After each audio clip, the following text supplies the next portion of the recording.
এই পূজা, তোর দিদি কখন বেরিয়েছে রে? সকালে বেরিয়েছে তো 8টার সময়। 8টার সময় বেরিয়েছে তো? হ্যাঁ। এখন কয়টা বাজে? এখন ওই 6টা বাজতে যায়, সন্ধ্যা হয়ে গেছে। চিন্তা করতে পারিস 6টা বাজে, এখনো পর্যন্ত কলেজে গেছে। এই এতক্ষণ পর্যন্ত বাইরে কি করছে বল তুই? আমি ফোন করছি, ফোনটা সুইচ অফ। তো বন্ধু বান্ধবের সাথে পড়াশোনার বিষয়ে কিছু কথা বলছে বা কার বাড়ি গেছে এরকম। তুই জানিস না, ও খুব বার বেড়েছে। ওকে এই বিষয় নিয়ে কিছু বলতে, ও ভাবছে কি আমি কিছু বুঝতে পারছি না। একটু আমি সন্দেহজনক, আমি একটু বুঝতে পারছি। জানিস না তুই পূজা? আমার তো মনে হয় না সেরকম কিছু, হয়তো নিশ্চয়ই পড়াশোনার বিষয়ে গেছে কোথাও। আসুক আজকে বাড়িতে, তারপর ওর একদিন কি আমার একদিন। পূজা, তুই ওকে কোনো সময় কারোর সাথে কথা বলতে দেখেছিস? তা আমি দেখিনি কারোর সাথে। আর কথা বললে তো শুনেছি ফোনে, যে বলছে কি রে পড়াশোনার বিষয়, কি রে এই সাবজেক্টটা কখন কি তুই পড়েছিস না কি, এইসব বিষয়েই কথা বলেছে। যখনই শুনেছি তো পড়াশোনার বিষয়েই কথা বলেছে শুনেছি। কি জানি, আমার কদিন ধরে যেন ওর মানে গতি ভালো লাগছিল না, জানিস না? এখন দিদিমণি আমি কি বলবো বলো, সেটা তো আমি জানি না। আমি তো আমার কাজ করি আর বেরিয়ে যাই। এখন কি করছে না করছে সেটা তো। এই দেখ তো কে এলো, বেল বাজছে। ওই মনে হয় দেখো ছোট দিদিমণি এসেছে। আর আমার হলো যত জ্বালা। কে এসে রে? আসো। রমা, তুই না কলেজে ফাংশনে গেছিলি? হ্যাঁ মা, ফাংশনে গেছি। বিয়ে করে চলে এসেছিস? হ্যাঁ মা, তোমাকে ভাবছিলাম অনেকদিন ধরে বলবো কিন্তু আমি আর কি ভয়ে বলে উঠতে পারিনি। আমি ওকে খুব ভালোবাসি মা। এই ছেলেটা? হ্যাঁ, আমি তাই বিয়ে করে নিয়েছি। এই তুমি কি করো? আমি তো ফোনের দোকানে কাজ করি। ফোনের দোকানে কাজ করো? আর বাবা মা? বাবা মা মারা গেছে। বাবা মা মারা গেছে? মা 2 বছরে মারা গেছে। আর বাড়ি ঘর আছে? বাড়ি আছে, ছোটখাটো একটা বাড়ি আছে। ছাদ আছে? না, উপরে টালি আর চারিদিক দিয়ে বেড়া। ও, তা রান্না করো কিসে? রান্না স্টোভে করি, কেরাসিন নিয়ে। স্টোভে?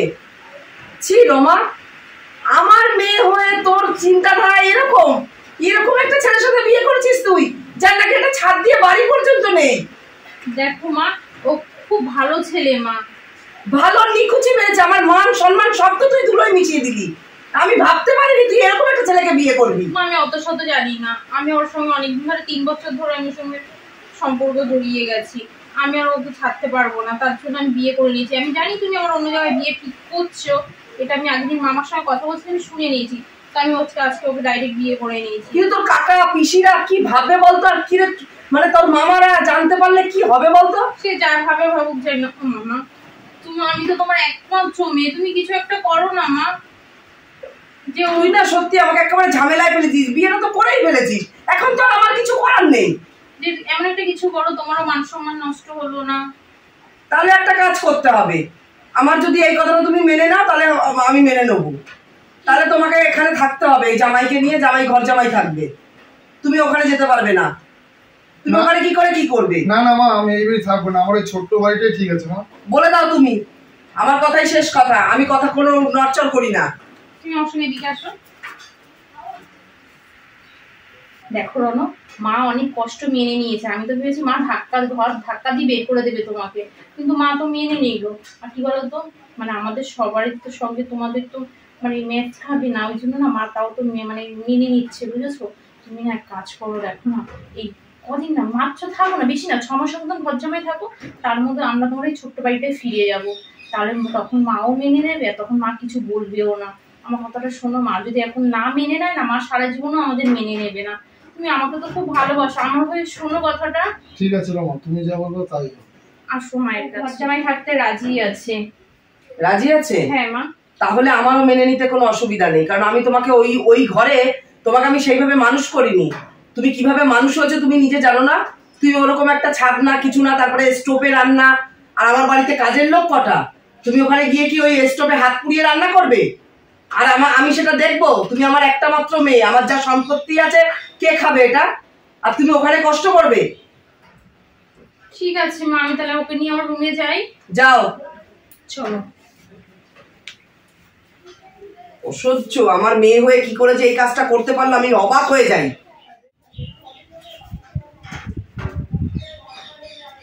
আমার বাড়িটা কেমন লাগলো তোমার? দেখো রোমা, তোমরা তো খুবই বড় লোক, দেখো তোমার এখানে আমি কি করে বলো তো মানিয়ে চলবো বলো তো? আমাদের বাড়িটা কেমন লাগলো তোমার? দেখো রোমা, তোমাদের বাড়িতে খুবই সুন্দর, তোমরা তো খুব বড় লোক, দেখো আমি কি করে থাকবো বলো তো এখানে মানিয়ে চলবো? আর তোমার মা দেখছো তো কি করে রাগ একটা আমার প্রতি। তার জন্যই তো আমি তোমাকে বলছি এখন আমার বাড়িতে থাকো, মাত্র তো 6 মাস, দেখতে দেখতে কেটে যাবে। এখন যদি এই মুহূর্তে আমি যে তোমার সঙ্গে তোমাদের বাড়িতে যে থাকি না, মা কখনোই আমাদের দুজনকে কাউকে মেনে নেবে না। তুমি আমার জন্য এটুকু করতে পারবে না? দেখো রোমা, তোমাদের এখানে যে আমি থাকবো, আমার বন্ধু বান্ধব কি বলবে বলো তো? সে আমি তো তোমার বন্ধু বান্ধব, মানে আমারও তো বন্ধু বান্ধব, আমি ওদের ঠিক বুঝিয়ে বলে দেবো। আমি ওদের বলে দেবো যে রণ ঘর জামাই থাকতে চাইনি, আমার মায়ের শরীরটা ভালো নেই, তো তার জন্য 6 মাস আমরা এই বাড়িতে থাকবো, তারপরে আমরা চলে যাবো। ঠিক আছে, তুমি বসো, আমি একটু ঠিক আছে তুমি বলছো, আমি থাকি আর কি করবো, কিন্তু আমি 6 মাসে কিন্তু বেশি থাকবো। হ্যাঁ 6 মাস বসো, আমি একটু ফ্রেশ হয়ে আসছি। রমা, রমা তুমি চলে এসছো? বলছি কি যে মাইনেটা পেয়েছি আজকে। দেখলেই তো তোমার 1 মাসও হয়ে গেল। কত টাকা মাইনা পেয়েছে তো জামাই? তোমার জামাই মাইনে পেয়েছে ফোনের দোকান থেকে। কত? 6000 টাকা মাইনে মা। ও, এটা 6000 টাকা? হ্যাঁ মা, 6000 টাকাই পেয়েছে। 6000 টাকা কি হয় এই বাজারে? আমার বাড়িতে যে রান্না করে তার মাইনা আমি কত দিই তুই জানিস না? 10,000 টাকা মাইনা দিই যে রান্না করে। বাসন মাজে ঘর মোছে তার তো আলাদা, ঠিক আছে? তারপরে ওপরের যে ঘর মোছে তার আলাদা, কটা কাজের লোক আমার বাড়ি কাজ করে। তাহলে এই টাকায় তোর সংসার চলবে? মা দেখো, ও এমনি ছোটখাটো একটা চাকরির জন্য ইন্টারভিউ দিচ্ছে, খুঁজছে মা। কোনো চাকরির দরকার নেই, আমি ওকে বিদেশে পাঠাবো। কি বলছেন মা? 5 বছরের জন্য বিদেশে গেলে, বিদেশে কাজ করলে অনেক টাকা ইনকাম করে নিয়ে আসবে, গাড়ি বাড়ি তোদের সব হয়ে যাবে। কি বলছেন মা? বিদেশে যেতে গেলে তো প্রচুর টাকা দরকার মা। হ্যাঁ, মিনিমাম 12-13 লাখ টাকা খরচা হবে।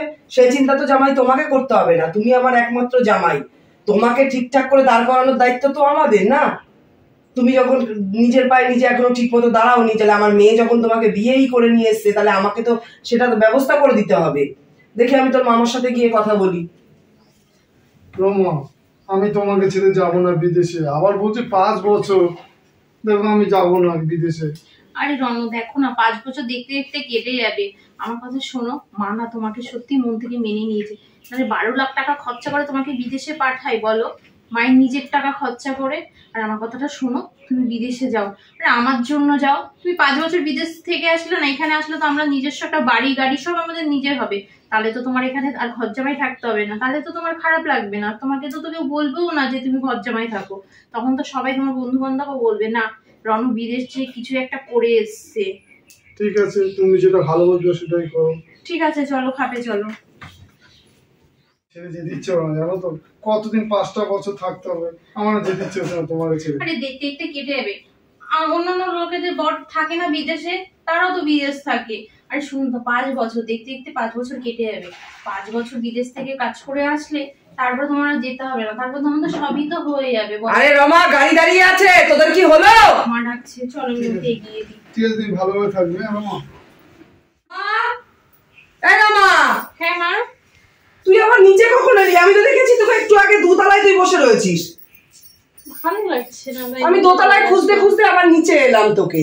বলছি শোন, তোর সাথে আমার একটা কথা আছে। কি কথা? কথাটা তোরও জানা দরকার, কারণ আমি স্বার্থ ছাড়া কোনো কিছু করি না, তুই তো ভালো করেই জানিস। কারণ ওই বিক্রির বাচ্চা জামাই, কারণ এখন তুই বিয়ে করে বসে আছিস, এখন তো আমাকে মানতেই হবে। শোন, মন থেকে না মানতে চাইলেও জামাই তো, বিক্রি হোক আর যাই হোক, কথাটা হচ্ছে আমি যে 12 লাখ টাকা খরচা করে জামাইকে বিদেশে পাঠালাম, এমনি এমনি তো পাঠাইনি। 12 লাখ টাকা, যে একটা টাকা একজনের পেছনে খরচা করতে গেলে 100 বার ভেবে নেয়, সে 12 লাখ টাকা ওই বিক্রি বাচ্চার পিছনে খরচা করেছি। বুঝতে পারছিস তুই কেন করেছি জানিস? যখন 5 বছর পরে জামাই আমার কোটি কোটি টাকা ইনকাম করে নিয়ে আসবে না, সব ওই টাকার মালিক হব আমি। বুঝেছিস? কথাটা মাথায় ঢুকিয়ে রাখিস, বলে দিলাম। 5 বছর পরে, ঠিক আছে? আমি গেলাম, খেতে আয়, খাবার দেখি আমার পূজা আমার কাজ সেরেছে কিনা। দিদিমণি চলো, খেতে খাবার দিয়েছি টেবিলে, চলো। শুনলে তো দিদিমণি, বড় দিদিমণির কথা? হ্যাঁ রে পূজা, সবই তো কি কারণে 12 লাখ টাকা খরচা করেছে। কোটি কোটি টাকা জামাই আয় করে নিয়ে আসবে, সেই টাকার মালিক হবে বলে। আরে আমিও তো বুঝি, এত বছর কাজ করছি, একটু হলে তো বুঝি যে বড় দিদিমণি কেমন, সবই বুঝি। চলো চলো, খাবার ঠান্ডা হয়ে যাচ্ছে, শিগগিরই চলো। কি হয়েছে বল? বলছি তোমার জামাই যখন 5 বছর পরে আসবে না, হ্যাঁ, আমি ভাবছি জানো মা, আমার অনেক দিনের একটা স্বপ্ন, বুঝেছো, আমি একটা হিরের নেকলেস। তুই থাম। আমার কতদিনের স্বপ্ন জানিস? একটা হীরের একটা জড়োয়া সেট আমি বানাবো। জামাই যখন আসবে না 5 বছর পরে, কোটি কোটি টাকা ইনকাম করে নিয়ে আসবে, সেই টাকা দিয়ে আমি একটা হীরের নেকলেস বানাবো। বুঝতে পেরেছিস? জামাই কি গো তুমি তুমি হঠাৎ না বলে ফোন না ঠান? 2 মাস হলো মাত্র, 2 মাসের মধ্যে তুমি ফিরে এসেছো কেন? কিসের জন্য জামাই? দাঁড়াও, ওকে বলতে দাও কেন ফিরে এসছে, একটু তোকে বলতে দাও। আরে ও কেন ফিরে এসেছে সেটাই তো আমিও জিজ্ঞাসা করছি, তুমি একটু শান্ত হও। মা দাঁড়া নাই বলছি, জানো তো রমা, ওখানে না আমাকে খুব কষ্টের কাজ করাচ্ছিল, প্রচন্ড। আমার খুব কষ্ট হচ্ছিল, আমি পারছিলাম না কাজ করতে, জানো তো। ওরা প্রচুর আমাকে পরিশ্রম করাচ্ছিল, এত কষ্ট করাচ্ছে না আমার সহ্য হচ্ছিল না, সে তারপরে আমি চলে এসেছি। এই ভিখিরির বাচ্চা, তুই কি মরে গেছিস? হ্যাঁ, তুই তো 2 মাসে মরিসনি, জ্যান্ত জগৎ চলে আসছিস তুই। হ্যাঁ, তোকে 12 লাখ টাকা দিয়ে আমি বিদেশে পাঠিয়েছি, তুই তো মরিসনি। মরলে তো তবুও না বলতাম যে না মারা গেছিস, মরিস তো নি। তাহলে তুই ওকে কাজ না করে চলে এসছিস কেন রে? হ্যাঁ, ভালো ভালো এখানে খাবি বসে বসে, এখানে বসে বসে খাবি, ভিখিরির বাচ্চা। হ্যাঁ, চাল চুলো নেই, কিছু নাই, বড় লোক মেয়ে দেখে বিয়ে করে এসছিস, তোর পেছনে আমি এত টাকা খরচা করেছি, আজকে 1-2 টাকা না 12 লাখ টাকা খরচা করে তোকে বিদেশে পাঠিয়েছি, যে তুই আমাকে কোটি কোটি টাকা দিয়ে ইনকাম করে এনে 5 বছর পরে দিবি, আর তুই 2 মাসের মাথায় চলে এসছিস। হ্যাঁ, কষ্ট, এখানে বসে ভালো মন্দ খাবি গিলবি, সেই জন্য চলে এসছিস না, কাজ করবি না বলে তোকে আমি কাজ গেলাচ্ছি। সব আমার বাড়িতে যত কাজের লোক আছে না, সব চালিয়ে দেবো। বাসন মাজা, ঘর মোছা, রান্না করা, তারপরে যত সদাই বাজার, মানে সবজি বাজার, যত যত আছে সব আমি তাড়িয়ে দেবো, দিয়ে আমি তোকে দিয়ে সব কাজ করাবো। আমার 12 লাখ টাকা উসুল করে ছাড়বো আমি তোর কাছ থেকে, দেখে নিস তুই, ভিখিরির বাচ্চা। শোনো না, তুমি একটু বসো, আমি একটু মায়ের সঙ্গে কথা বলে আসি, মায়ের মাথাটা গরম হয়ে গেছে। তুমি তো কিছুই বললে না, তোমার মা আমাকে কত বাজে বাজে কথা বললো, আমি সেই জন্য বলছিলাম চলো আমার ছোট্ট বাড়িটা আমরা গিয়ে থাকি। আমার মার উপরে না আমি কথা বলতে পারি না। আচ্ছা তুমি একটু বসো, মায়ের সঙ্গে কথা বলে আসি। রমা, তুই কান্না করছিস নাকি? হ্যাঁ, তুই আমার একটা মাত্র মেয়ে, আমি চাই না যে তুই কোনো কষ্ট পা, ঠিক আছে? আচ্ছা শোন, আমি যে তোর বরকে যে আমি বিদেশে পাঠালাম এতগুলো টাকা দিয়ে, কিসের জন্য দিয়েছি? তুই যে ওই ভিখিরি বাচ্চাকে বিয়ে করে নিয়ে এসেছিস, আমি তো মেনে নিয়েছি, মেনে নেইনি তা তো না। হ্যাঁ, তুই তো বলতে পারবি না আমার বাড়িতে রেখেছি, তুই ওই কুড়ে ঘরে থাকতে পারবি না, তার জন্য ওকে এসো আরামে রেখেছি, খাওয়া দাওয়া কিভাবে দিয়েছি আমি ওকে কোনো সময় অবহেলা করেছি? হ্যাঁ, আজকে এতগুলো টাকা দিয়ে আমি কেন বিদেশে পাঠিয়েছি? কি চাও? ও একটা ভালো বিজনেস করুক, ওখানে করে এত টাকা ইনকাম করে নিয়ে এসে আমি কি সব নেব? আরে আমি কোথায়, আমি তো চলে গেলে আমি কি সব নিয়ে চলে যাবো? সবই তো তোরই থাকবে, তোর থাকবে না?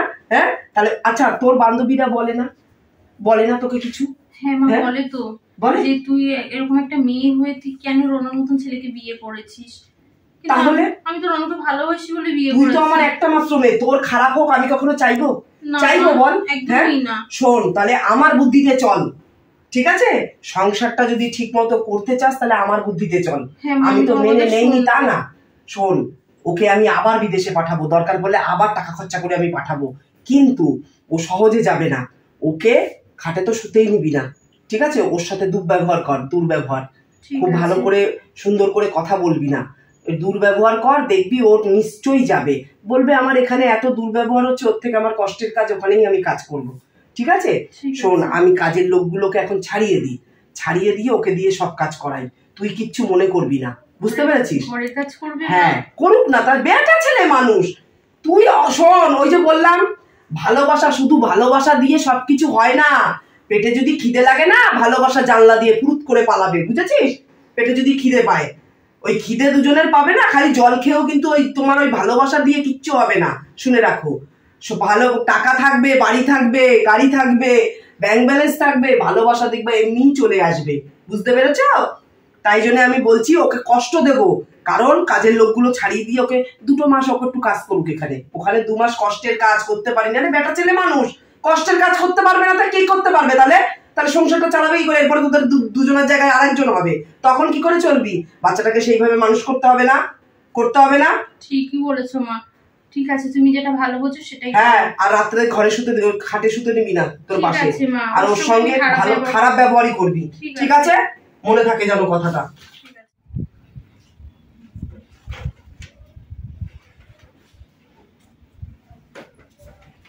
এই তুমি এখানে শুচ্ছ কেন?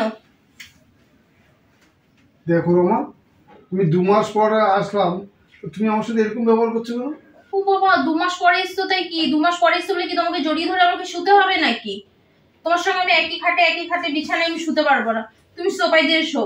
আর তোমার সঙ্গে আমি শোনো, কোনো ভালো মন্দ কোনো কথাও নেই তোমার সঙ্গে, ঠিক আছে? তুমি বিদেশ থেকে কেন চলে এসছো? তুমি আর মানুষ বিদেশে থাকে না, কষ্ট করে না?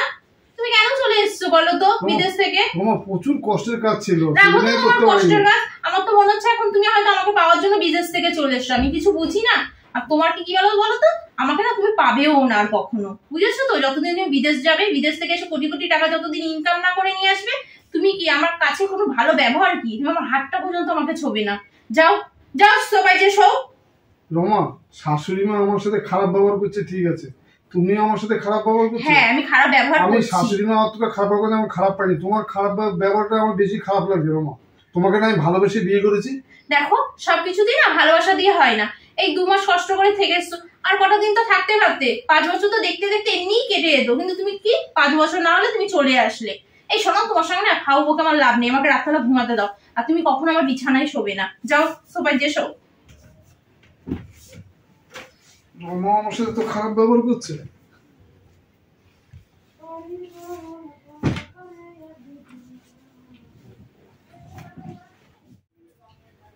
মা, আপনার চা।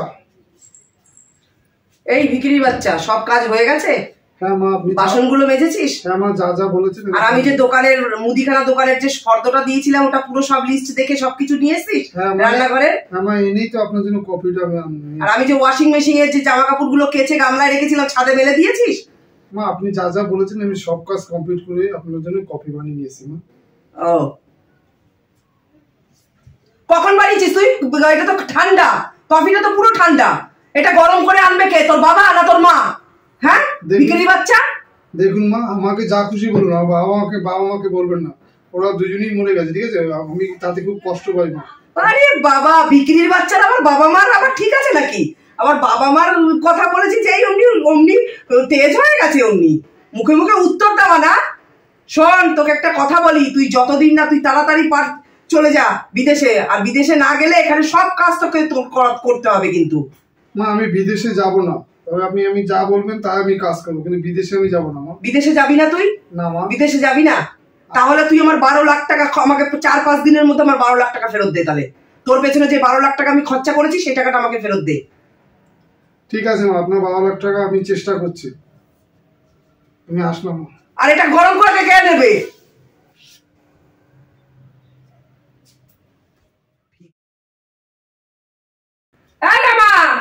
হ্যাঁ মা। সে ভিখিরি বাচ্চাটা আজকে 15 দিন নেই, কোথায় গেছে জানিস তো? মা, ফোনটাও সুইচ অফ আছে, আমি তো খুব টেনশনে আছি মা। কি হলো বলো তো মানুষ? ভালো হয়েছে, ও ছেড়ে চলে গেছে। এরকম বলো না মা। ও ছেড়ে চলে গেছে, বাদ দে, যাই যা, আমি তোকে ভালো ছেলে দেখে বিয়ে দেবো। তুই চিন্তা করছিস কেন? তুই কোনো রনো, তুমি কোথায় ছিলে আজ 15 দিন ধরে? আমি মায়ের 12 লাখ টাকা জোগাড় করতে গেছি। এই ভিখিরির বাচ্চা, আমার 12 লাখ টাকা জোগাড় করতে গেলে না তোকে 12 যুগ পাল্টে আসতে হবে, ঠিক আছে? তুই 12 লাখ টাকা তবুও জোগাড় করতে পারবি না। 12 লাখ টাকা জোগাড় করতে গেছিল। মা, এই যে আপনার এখানে 15 লাখ টাকা আছে মা। বাবা, আমার সেই 12 লাখ টাকা, তুই এত টাকা? তার মানে নিঘাত তুই কোনো চুরি করেছিস? তাহলে তুই 15 লাখ টাকা ফেরত দিল আমাকে। এত টাকা তুই কোথায় পেয়েছিস ভিখিরি বাচ্চা? মা, আপনার 12 লাখ টাকা, আর আপনার বাড়িতে আমি গান্ধী বিন্দি খেয়েছি না, তার জন্য 3 লাখ টাকা এক্সট্রা দিচ্ছি। রনো, 15 লাখ টাকা কোথায় পেলে তুমি? নিঘাত চুরি করেছে ভিখিরি বাচ্চা। আপনি কথা বলছেন না, আমি ভদ্রলোক মা, আমি চুরি করতে পারি না। আমি দেখুন রনো, কি হয়েছে এখানে তোমার? আমার কিডনিটা বেচে আমি তোমার মায়ের ঋণ শোধ করলাম। তুমি কেন কিডনিটা বেচতে গেলে বলো তো? আমি যা হোক করে মাকে বুঝাতাম। আমি না বুঝতে পারিনি যে তুমি নিজের কিডনিটা এইভাবে বেচে আমার মাকে টাকা দেবে। আমি না তোমার সঙ্গে অন্যায় করে ফেলেছি, ভুল করে ফেলেছি রনো। মামা, তুমি আমার কথাটা কোনোদিনই বোঝার চেষ্টা করোনি। তোমার মামা আমাকে বিদেশে পাঠিয়েছে কেন কিসের কাজ জানো? তুমি ভাবছো কি আমি এসি ঘরে ল্যাপটপে বসে কাজ করছি, এসিতে বসে খুব আমি আরামসে আছি? তোমার মামা আমাকে কাজে পাঠিয়েছে সেটের কাজগুলো হয় না, সেই টিন লোহা, সেই বড় বড় সেট, ওখান থেকে জানো সারাটা আমি সে সকালে উঠতাম সন্ধ্যের সময় নামতাম। আমি আমার কি কষ্ট হতো জানো না, আমি ওখানে যদি পড়ে যাই না আমাকে কেউ ওখানে মরে গেলেও কেউ দেখবে না। সেই কাজ আমি কথা, তুমি আমার কথা কোনোদিন বুঝতেই চাওনি না তোমরা, তুমি বুঝতে চাওনি, মাও বুঝতে চাইনি। রনো, আমাকে ভুল বোঝো না, আমি যা করেছি না মার জন্যই করেছি, আমি তোমার ভালোর জন্যই করেছি। ঠিক আছে রমা, আমি আসি, তোমাদের ঋণ শোধ করে গেলাম। আর তোমার মা তোমাকে ভালো ছেলেই দেখে একটা বিয়ে দিয়ে দেবে। আমি আসলাম রমা, তোমার সুখে আমাকে থেকো। রেখে যেও না, আমাকে সঙ্গে রমা নিয়ে তোমার যাও। সুখে থেকো রমা, আমি আসলাম। মা দেখেছো তোমার যাই যাক, তোকে ভালো ছেলে দেখে আমি বিয়ে কি ভালো ছেলে দেখে বিয়ে দেবে? তুমি কি বলেছিলে আমাকে যে রনক বিদেশে পাঠাবো ভালোর জন্য? একটিবার তুমি আমাকে বলেছো যে ওকে তুমি ওই সেটের কাজে উঁচু বিল্ডিং এ ওই কাজে পাঠিয়েছো রোদ্দুরে টানা? কোনোদিন বলেছো? আমি তো জানি হয়তো এসি রুমে কাজ করছে সেখানটা, এইসব কথা কোনোদিন আমাকে ভেঙে বলেছো? তুমি সারা জীবন না টাকা চেনো, আজ জন্য এই জন্য না বাবা আমাদের সঙ্গে থাকে না। বাবা কি করে বলো তো, বাইরে সারা জীবন না টাকা ইনকাম করে, ওই জন্য তোমার কাছে থাকে না। আর বিয়ের কথা বলছো, রণ তো আমাকে ছেড়ে চলে গেল, আমি জীবনে না বিয়ে করবো না। আমিও বলেছো না বাইরে আমার বাবার কাছে চলে যাচ্ছি, বাইরে গিয়ে আমিও ইনকাম করবো, সেই টাকা তোমাকে পাঠিয়ে দেবো, তুমি বাড়ি বসে বসে না মাছ মাংস খেয়ে। রমা, তুই আমাকে ভুল বুঝিস না রমা। বন্ধুরা, আপনারা সবাই কেমন আছেন? আশা করি সবাই খুব ভালো আছেন। শুভ সন্ধ্যা। আমি ননদ বৌদির জুটি চ্যানেল থেকে বলছি। আপনারা তো আমার ভিডিও দেখেনি, ভিডিওটা দেখার পরে কমেন্ট করতে ভুলবেন না ভিডিওটা কেমন লাগলো। আর আপনারা যারা আগের দিন যারা কমেন্ট করেছিলেন তাদের নাম আমি কিছুটা তুলে ধরছি। জলিদিকে তো বলার কিছুই নেই, জলি শিকদার, আর কুমকুম চক্রবর্তী কলকাতা থেকে, আর জবাদি বলো, জবা চক্রবর্তী, বুম্বা চক্রবর্তী, সুজন চক্রবর্তী আর কাজল মজুমদার। আপনাদের সবাইকে অসংখ্য ধন্যবাদ। রীতা দে, তারপরে আচ্ছা মানে কয়েকজন ভিডিও করেন, সবার নাম অতটা মনে নেই। তো সবাইকে বলছি আপনারা সবাই ভালো থাকবেন, সুস্থ থাকবেন, আর এভাবেই আমাদের পাশে থাকবেন। আর আমাদের একটা প্রবলেম হচ্ছে ভিডিওতে, মানে কিছুটা বাংলার কিছুটা ইংলিশে হয়ে যাচ্ছে, মানে আমরা ঠিক করার চেষ্টা করছি। কিছুদিন ধরে না ভিডিওতে ভিউজও হচ্ছে না, কারণ আমি লিখছি বাংলায় কিন্তু উঠে যাচ্ছে ইংলিশে। আর অনেকে আমাকে অবজেকশন করছে কথাগুলোও নাকি ইংলিশে হচ্ছে, অনেকে বুঝতে পারছে না, হয়তো ভিডিওটা দেখছে না, ওই কারণে আমাদের ভিডিওতে ভিউজ হচ্ছে না। আমরা চেষ্টা করছি ঠিক করার, দেখি আজকে ঠিক করতে পারি কিনা। তো আপনারা সবাই ভালো থাকবেন, সুস্থ থাকবেন বন্ধুরা, নমস্কার।